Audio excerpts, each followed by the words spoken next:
It's not hard to get surprised looking at this meal. However, it looks common for a camp of the Nenets people of Taymyr. They get all necessary vitamins and nutrients by eating raw meat and blood of a freshly divided deer. Vegetables and fruit are not grown here in the poor tundra soil, with the warm weather of only 3 months a year. As a result, life of local people always depended on reindeer. In order to survive in this harsh environment, their ancestors tamed wild deer and connected their well-being with reindeer.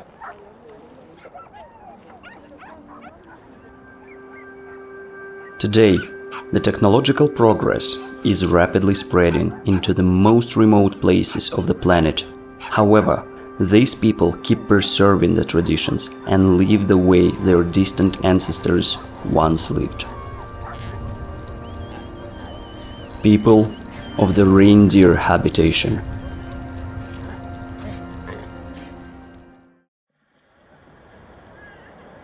The original places of residence of the Taymyr Nenets are the lands on the left bank of the lower reaches of the Yenisei. The right side of the river is occupied by Dolgan native people. The Nenets people are attached to the left bank of the river, and this was reflected in their customs. They sit down on the banks and walk a deer only from the left side, and Dolgan people always handle this from the right side. For a long time, the Nenets were reindeer herders, and therefore their past and present life is related with reindeer.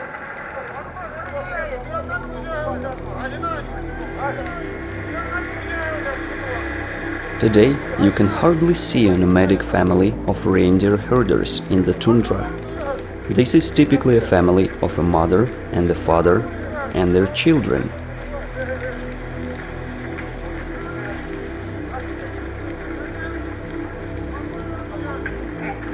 If a son gets married, he builds his own wood shelter, called balok, and continues to nomadize with his parents.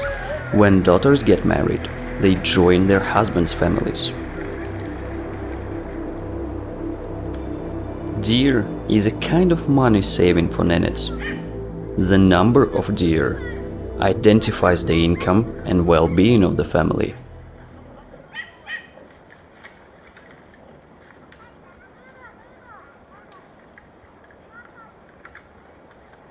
Despite snowmobile equipment used nowadays, deer still remains the most accessible and reliable transport for the Nenets in the northern off-road conditions.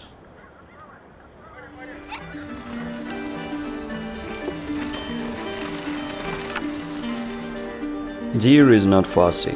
They do not need gasoline, and they are low maintenance with minimal costs.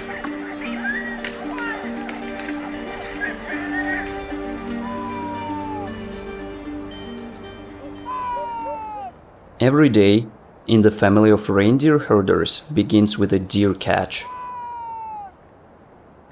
A deer herd consists of deer for ride and for meat. Only deer for ride go in sleds, and Nenets know them by sight and can easily find among the numerous herds. You should not ride the same deer for 2 days in a row. Animals need to rest. Typically, only men are involved in catching deer. However, when a family is going to change a deer camp, women help drive deer on this day, because you need to quickly catch a lot of deer.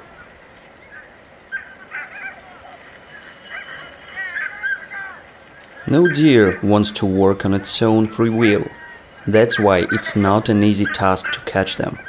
As soon as deer sees a mout, a word for a catcher in the Nenets language, in a person's hand, they immediately start panicking and begin to circle around the camp.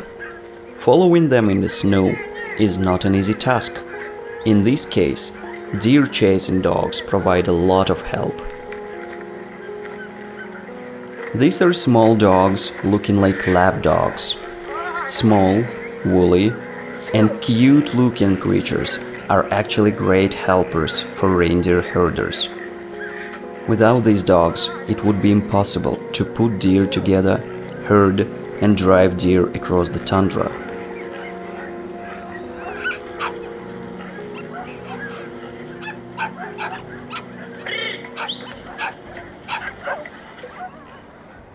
After all deer are caught, people go to their wood shelters for breakfast.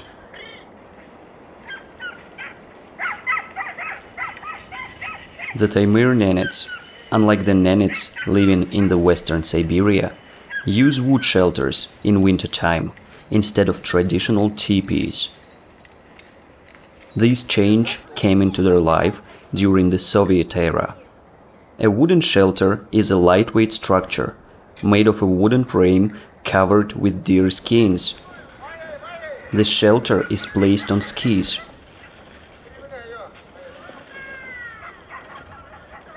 Such a dwelling is much more comfortable and warmer in winter than a traditional teepee. There is a tin stove and some room for the family to eat and to sleep in the wooden shelter.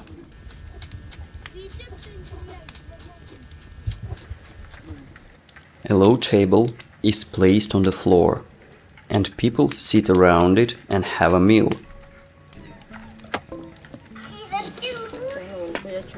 The diet of the Nenets is not particularly diverse. In winter, the Nenets consume a lot of deer meat and raw, uncooked frozen fish. This dish is called straganina. It helps to have a food that brings all kinds of vitamins and nutrients.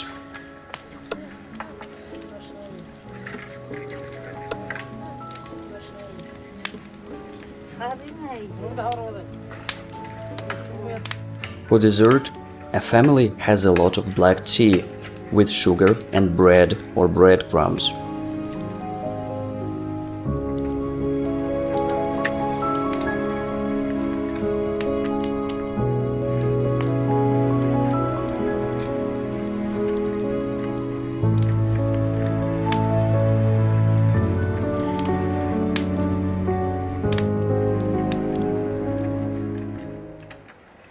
A meal does not last long. Upon finishing a meal, men harness deer and go out to look after deer.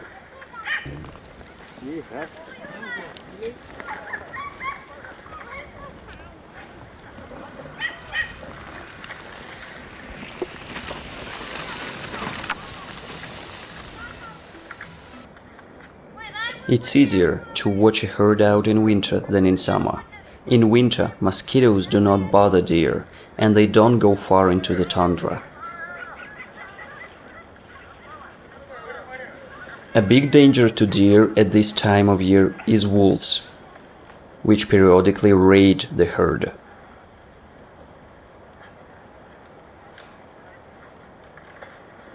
As for women, their daytime duties are associated with home and family household. They bring ice and firewood, cook and sew clothes. Older kids assist them, and young kids entertain themselves. Nobody specifically takes care of them.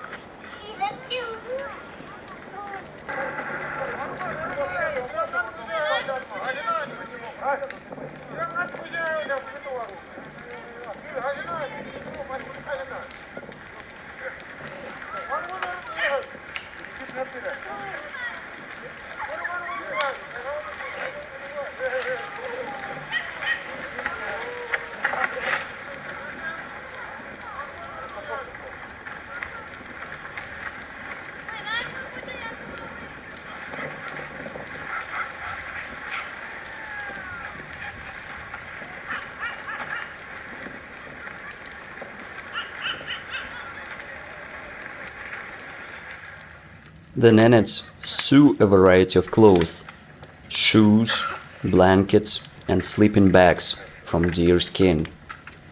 Skin is used for the interior and exterior decoration of their homes. They weave lassos from the skinned deer and make buttons and knife handles from the horns of animals.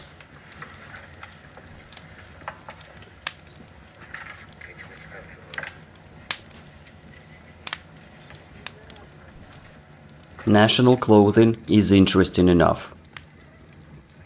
It has been tested for centuries, and no modern materials can be compared with the practicality and reliability of clothes made of reindeer skin.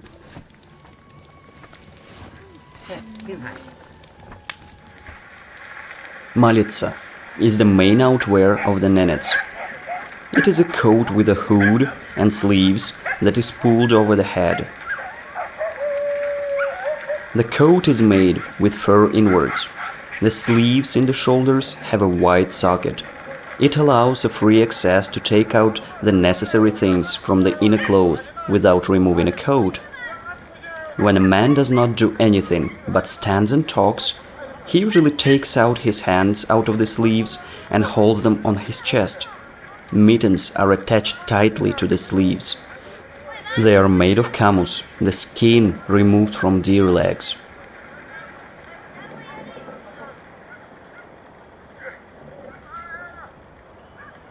The Nenets usually put a shirt made of a thin but strong material, like topalin, on the Malitsa. The Nenets have a footwear called bakari, decorated with colored hangings.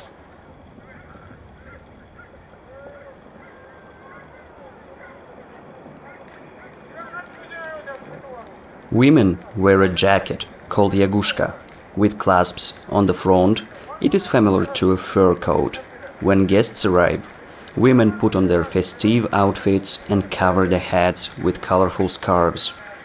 It looks like a beauty contest or a national fashion show.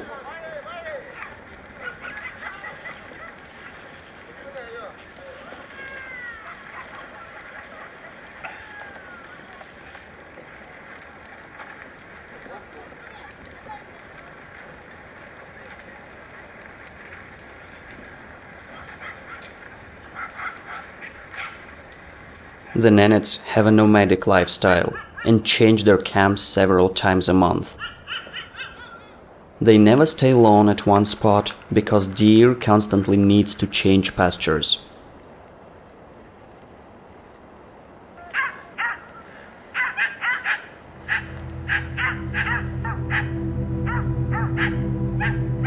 A family can easily leave camp at any time and go to another camp. Camp change is called argish, even without dismantling their homes. Winter argish is a kind of northern camel trophy.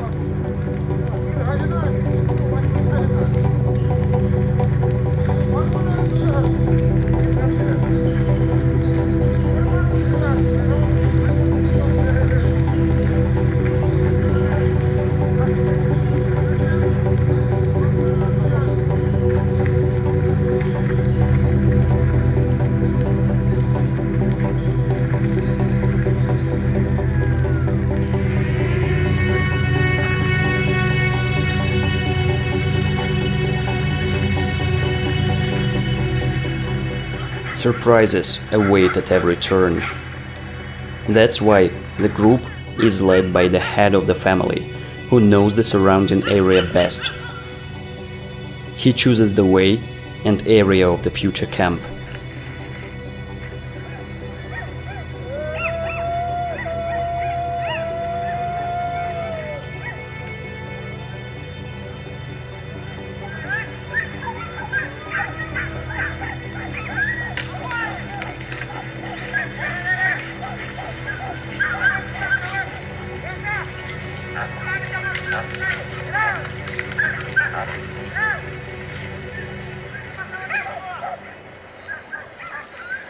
Campsites are always different and are not used again for 10 years or more, because the vegetation eaten by deer in the camp should be fully restored.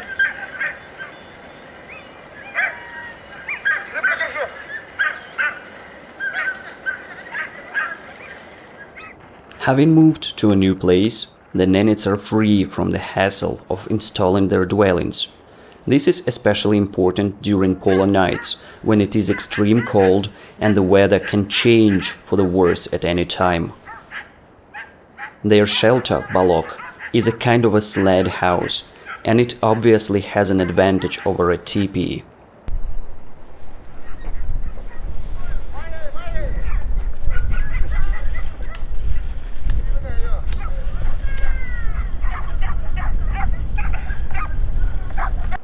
With the summer season, the Nenets leave their wooden shelters and start living in a traditional teepee.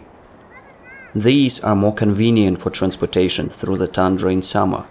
Due to its design, a teepee is resistant to winds and its space can be easily adjusted.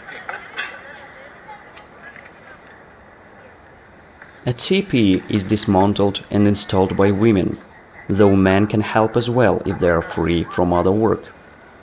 A teepee consists of perches that are covered with so-called nooks, which are made of deer skin and roped with topolin on top.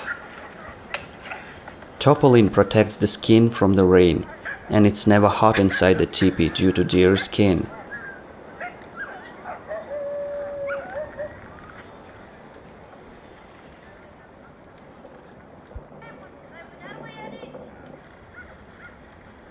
There is a fireplace made to cook food in the center of the teepee.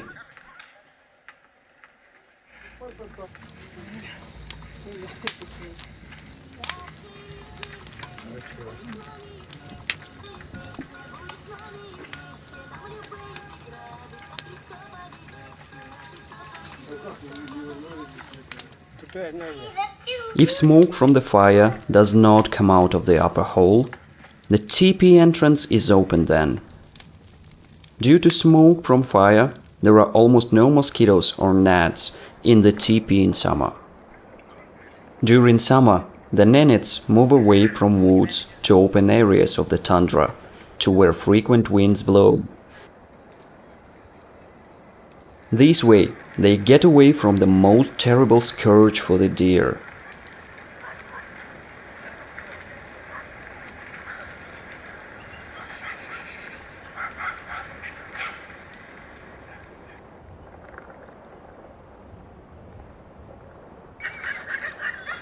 Mosquito time is a real disaster for deer. There is nowhere for the domestic deer to hide from them, except in the teepee. But that's a privilege.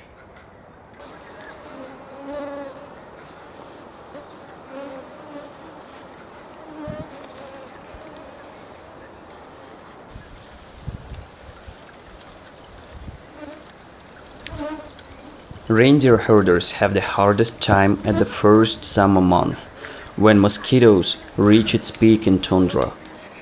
Gnat can cause a complete exhaustion of deer. At this point, a man comes to help the deer. All people of a camp are involved in collecting green shrubs and peat. Reindeer herders set a fire and make smoke to protect deer from mosquitoes.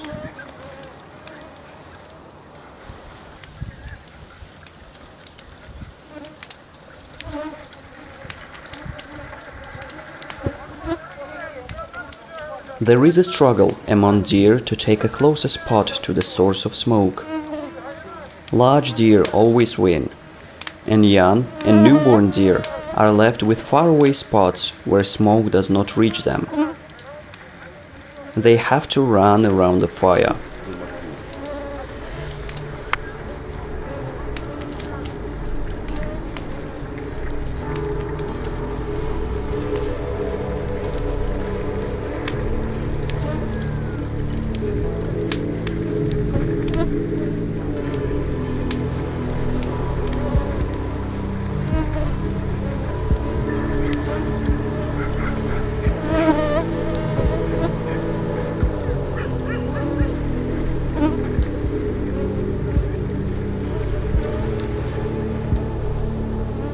winds arrive to Tundra and blow mosquitoes away in the daytime, deer finally get a relief and can eat grass.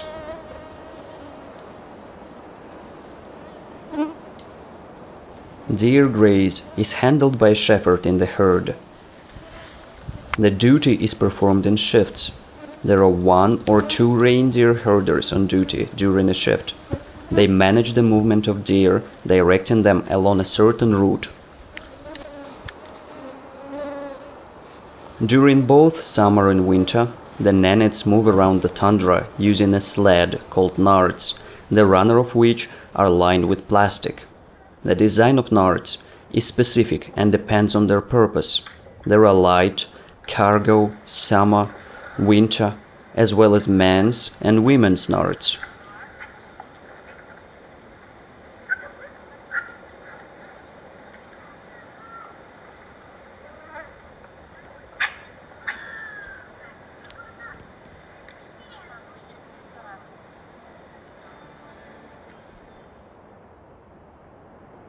Taymyr is considered to be a land of Nenets and also a land with the ancestral places of Dolgan, Nganasan and Ents native people.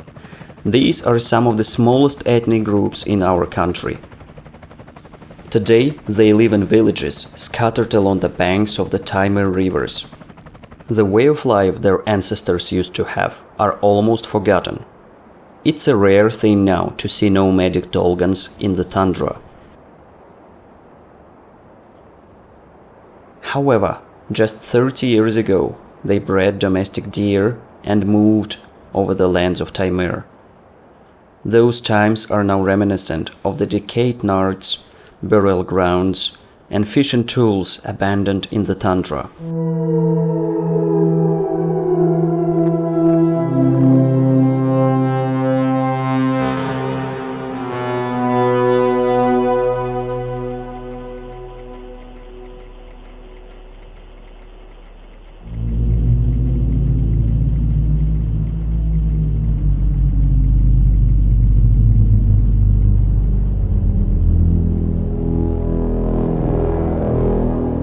Every autumn, wild deer are shot in Taymyr. The natives are willing to be hired for this seasonal job. This is one of the few ways to make money in these places.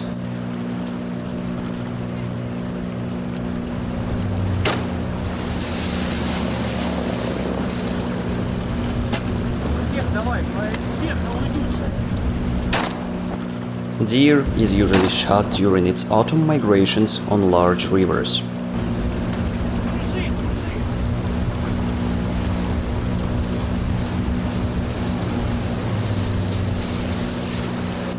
Animals are shot directly in the water.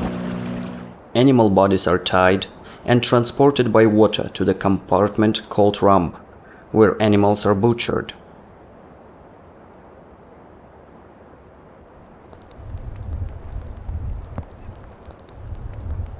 The process is fast and well coordinated. It's a real production line.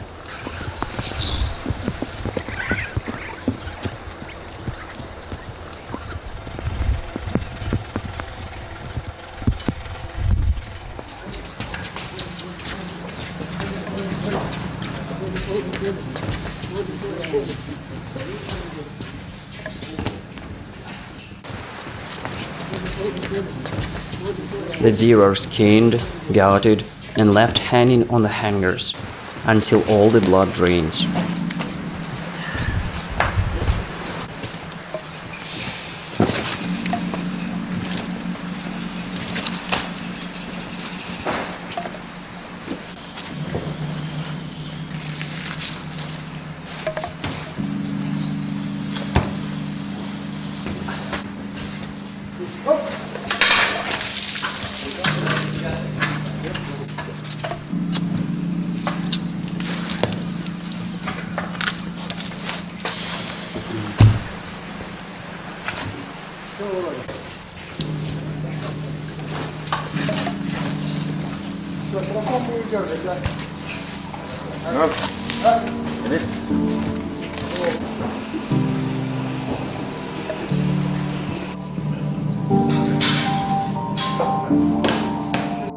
After that, deer meat is placed in a natural refrigerator created in the permafrost. The temperature is about 10 degrees below zero in the underground south, where meat freezes. When the weather gets cold and rivers freeze, the frozen deer meat will be taken out by car via the winter roads.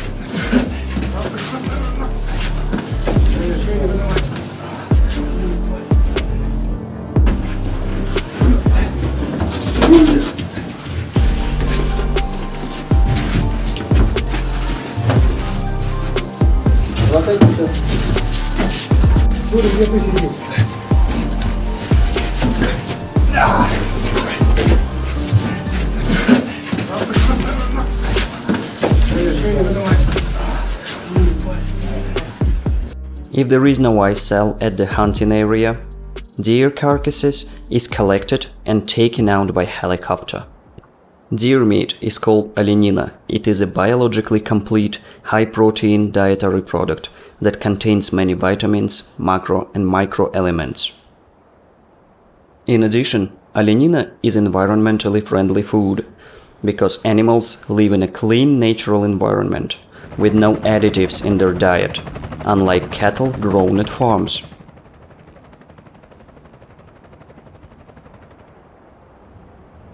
Soon, deer will pass by, and winter will return to these places again.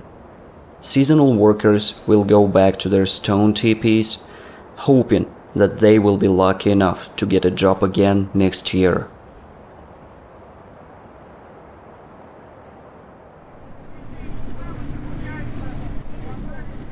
A new time of old traditions revival is gradually coming to Taymyr.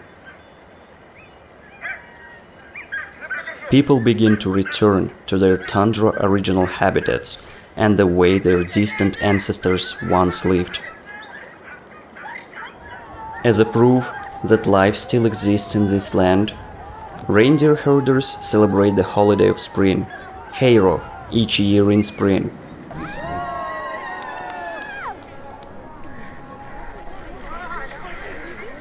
They gather in their area villages, where they arrange various sport events and races on reindeer teams.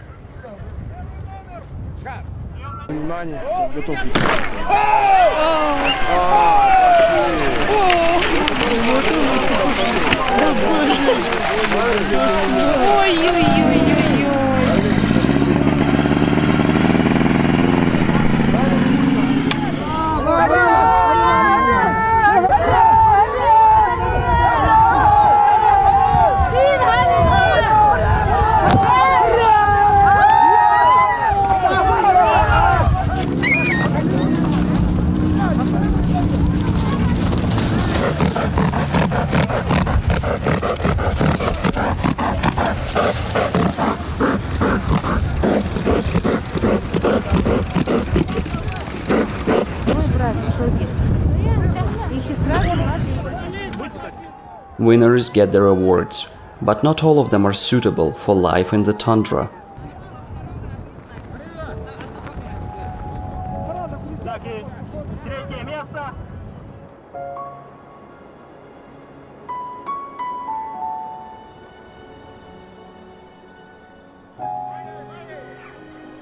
This is the way native people live in one of the remote corners of Russia. It's likely worth returning to the national roots. Children may feel luckier than their parents, as they are not familiar yet with the new temptations of civilization. And when they wake up in the morning in the tundra, they will not see a tracked, all-terrain vehicle in the distance. Instead, there will be a sled with a deer rushing around and carrying joyful news from the depth of the deer land.